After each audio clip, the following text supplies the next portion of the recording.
خيط وشك كوتوم ولدوم على الهادي وعالسوقتم بكتم. واهلا بيكو في شيكو شيكو. انا وحشني شهاب، انا قررت ريفيو تراك انا بحبه لشهاب، يكش يحس على دمه وينزل لنا تراك من التراكات اللي بيقعد ينزل 30 ثانيه ونام بقى. شهاب خلاص نمنا يا عم انت. ودني غبية احتوني مالي مزية زي ما تكون عصفورة بتيجي تنذرني لو في تربية. الولد بيربي اللغه العربيه الفصحى وبيلحنها. بص حلاوه تنذرني اللي قالها، بيطلع لسانه في الذال. ده في ناس بتكتب الزال زين، الحته دي بتكيفني في التراك فوق ما تتخيل، انه بيطلع لسانه في الذال. تنذرني لو في تربايه. قارئ صوتي قال لك لودني خبايا احطاني مالئه مزايا، مش مليانه مالئه. شهاب اكتر واحد يعرف يطلع لك مصطلحات جديده على ودانك في التراك. في حاجه اسمها الوقف التام والوقف المعلق. الوقف التام ده اللي بتقوله بعد ما خلصت الجمله، اللي هو احمد اكل الاكل، فانت وقفت عند الاكل فهو خلاص الجمله تامه. لكن لما تيجي تقول احمد اكل وجبه الغداء، فانت وقفت عند اكل عشان لسه تكمل. هو بيلعب الحاجات دي،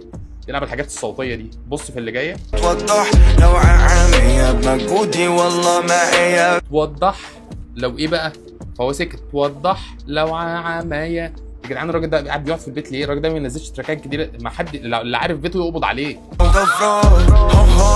بطيخ اقرع وفتشو. طبعا انت يعني اللي مذاكر شهاب قوي هو فاهم الاثنين دول رايحين على فين. انا مش نفسي اعرف بس الناس مذاكره ولا لا. لو انت عارف البارين دول رايحين على فين قول لي تحت. خيط وشك كوتوم ولدوم على الهادي وعالسوقتم بكتم. القوافي الداخليه بتاعت شهاب، الانترنال رايمز بتاعته، نخيط وشك اقطم قلدم على الهادي وعالسوقتم بكتم. ملك المصطلحات اقسم بالله، بس قليل الادب برضه في اللي جايه دي. بندادي البادي بالخرطم قفل عداد ظهر لي التوك توك. بندادي البادي بالخرطم. الخرطم ده اللي هو الخرطوم، اللي هو انت فاهم يعني ايه خرطوم بطن؟ ما تتصعش. انت فاهم انت فاهم هو قصده ايه. البادي دي يعني زي المزه بتاعتي او حبيبتي او حاجه زي كده. والبادي برضه هي البادي هو اللي ابتدى بده، لان اللي ابتدى بالنكش فهو عمل له تراك الجن. هو مين؟ اكتب في الكومنتات لو انت مذاكر. لو مش مذاكر عيب عليك. وتتسابقوا بعيد خارجك بتشف صوت لعق العاهره زميلي تنشف. والله العظيم ثلاثة قليل الادب قوي قوي. قال لك كوتد سابقه بعق عقد، لخبط كده في الكلام علشان يقولها لك عقد اللي هو عقد وعقد، يعني انا سابقك بعقدين. وفي نفس الوقت تلعثم في الكلام علشان يقول لك بعد كده مخارج حروفك بتشف صوت لعق العاهره. زميلي ما تنشف كده.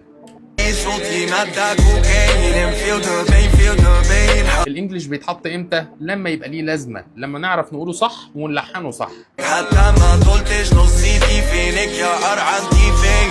انت فاهم يا صاحبي ان هو بيقول كلام عادي، حتى ما طولتش نصيتي فينك يا قرع انت فين، بس الفلو بتاعه ولحنه وحنجرته دي موديه التراك فين؟ نص الفلو اللي جاي ده. بس انا تفادى حلو بيلش